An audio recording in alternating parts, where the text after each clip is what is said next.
Welcome to the NC Choices webinar series, Teaching Tools for Beginning Farmers, funded by the United States Department of Agriculture's Beginning Farmer and Rancher Development Program. I'm Lee Menis with NC Choices, and I'm going to present the module on pasture pork production. This is one of 7 modules offered in this webinar series. Welcome to the North Carolina Choices Pasture Pork Production Teaching Tools. This episode is on breeding and reproduction. In selecting breeds of pigs for outdoor production, you need to look for a balance of productivity, suitability for outdoor conditions, and as well as suitability for the market preferences of your customers. This is mainly looking at the modern genotypes versus the heritage breeds, or purebred versus crossbred.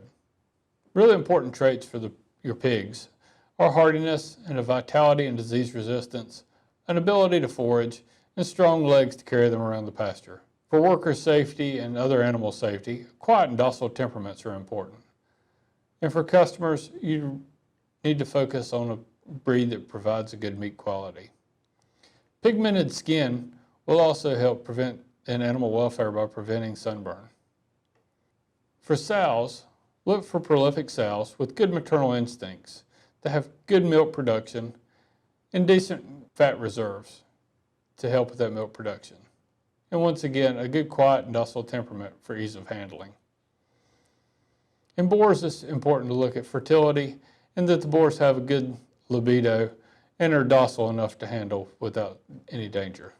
To produce better piglets with larger litter size, only the best quality breeding gilts, sows, and boars available should be used. Here's the Livestock Conservancy's quick reference guide to heritage hog breeds, which highlights some of the more popular heritage breeds. When breeding pigs, breeding boars should be kept separate from sows until they're at least 8 months old. Breeding methods include natural mating, and under that would be pasture mating. And this is generally done on larger operations where multiple boars are placed with larger groups of females at a ratio of somewhere around 15 to 20 sows per mature boar. In this scenario, boars are left with the sow groups throughout the breeding season or year-round, and sows are brought in and out of the group. This minimizes your labor, but also leads to an uncertainty of mating or the date of conception. And it can also lead to the uncertainty of infertile sires with multiple boars on hand. And it's hard on young boars. For young boars, place a limit of 8 to 10 gilts per head for yearling, whereas mature boars can handle 15 to 20 sows. Pen mating is where a single boar is placed with a group of females in a paddock, generally at the rate of 10 sows per boar.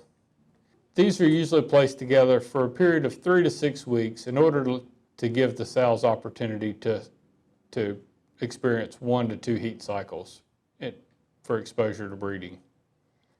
In hand mating scenarios, females in heat are taken to the boar pen or paddock for servicing.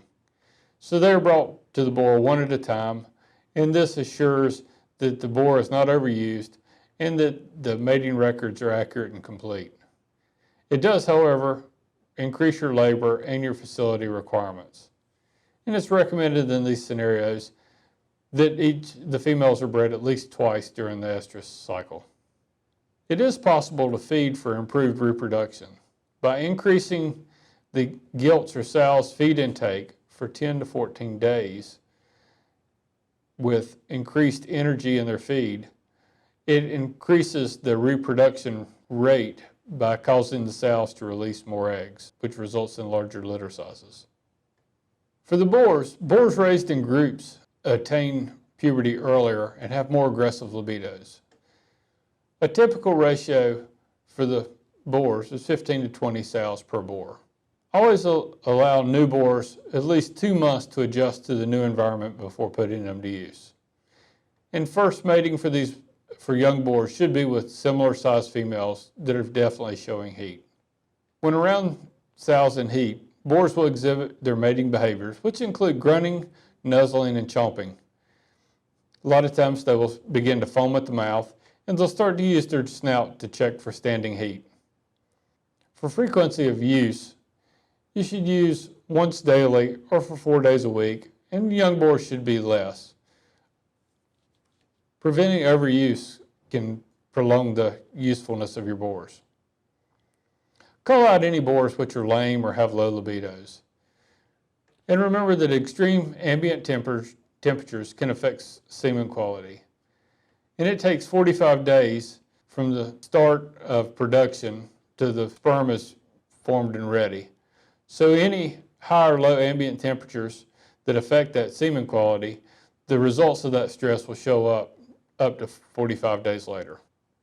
Unmated sows will exhibit a heat every 3 weeks or 21 days, and once mated will be pregnant for 115 days. Sows normally come into heat 5 days after weaning, and the date of mating should be recorded to determine the farrowing dates. Signs of heat: the female pig coming into heat is restless and may go off feed or quit eating. The vulva becomes pink and swollen, and when the pig is pressed hard with the hands on either side of her back, she will stand still, locking up and showing that she is ready to accept the male. At this point, the sow will be in heat for 8 to 36 hours. This standing reflex in swine is when pressed hard on with the hands on her back and locking up. She stands rigid and arches her back, and she'll prick up her ears. If the sow is not in heat, she will move and attempt to escape. Sometimes it's helpful to stimulate gilts and sows to come into heat. Healthy, well-fed sows can be brought into heat so that breeding can be controlled. Putting a sow which is in heat in with those which are not in heat will make some of the latter come into heat. A better method is to pin sows next to a boar so that they can see and smell him. The sows will come into heat, especially if the boar is old and musky.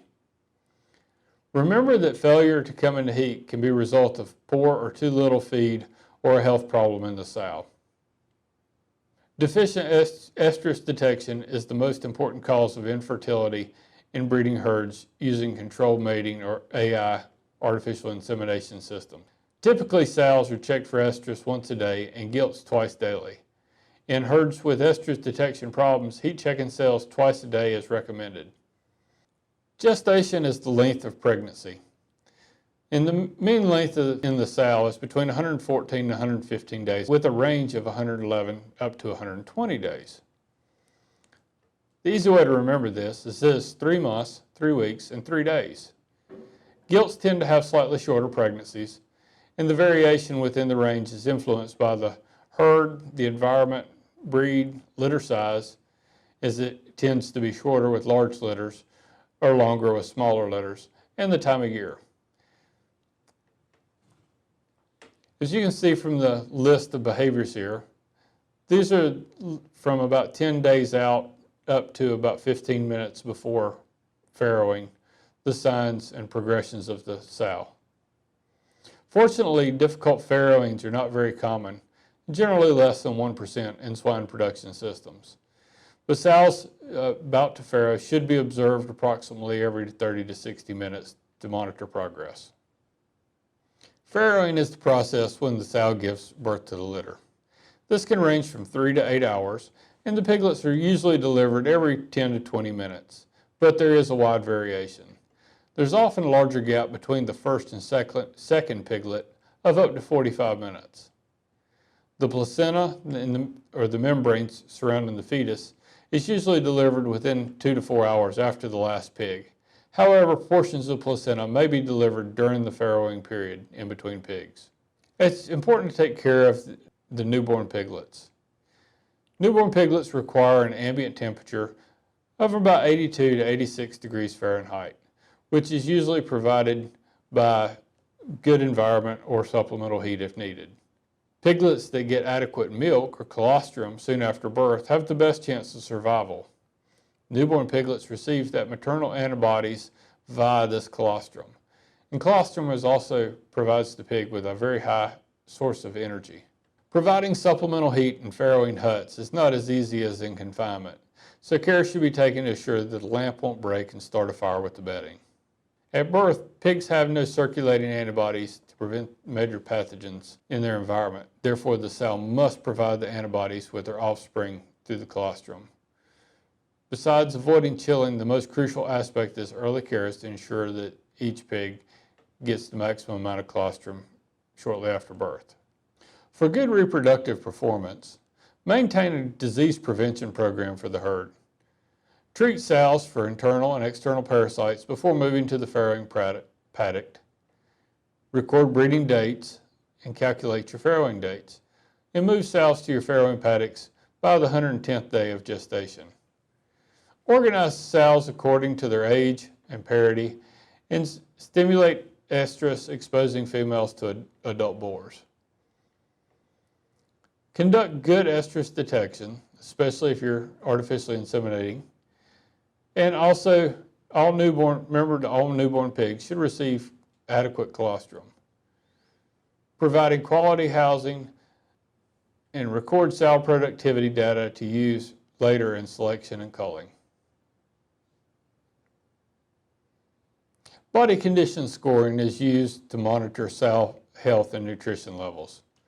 All sows should fall between body condition score of 3 and 3.5 at farrowing, and not less than a body condition score of 2 at weaning, on a scale of 1 to 5, with 1 being the thinnest and 5 being obese. Only sows that are in good shape and with good milk production will care best for the piglets. Further on, a low weight loss in lactation will lead to higher litter sizes in the following cycle. So proper nutrition during the lactation period is extremely important for future reproduction.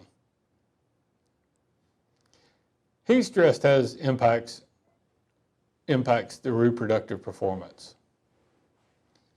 Heat stress can cause serious reproductive problems, especially 7 to 21 days post-breeding, causing irregular returns and reduced feed intake, leading to body condition problems.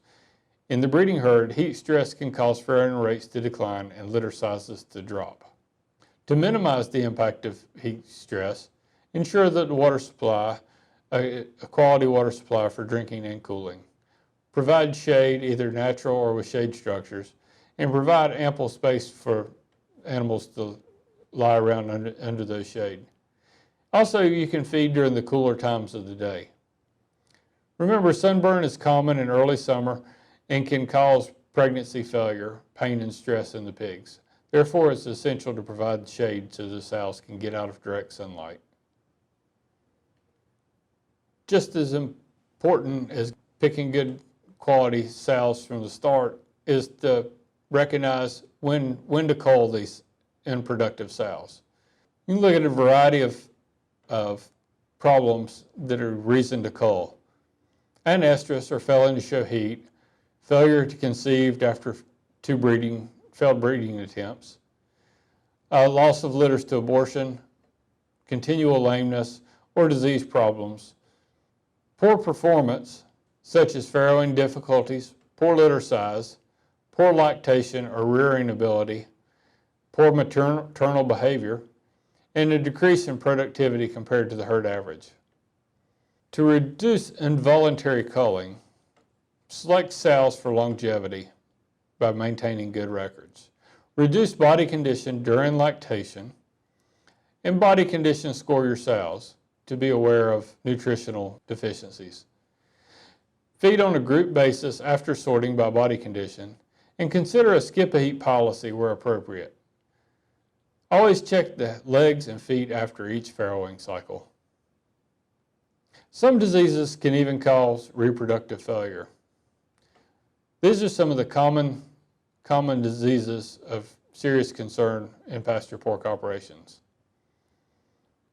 These can cause things like missed breeding cycles, abortions, stillborns, mummified pigs, and lightweight newborn pigs. So all in all, develop a good breeding program with strong breeding stock and stick to your program for the best results.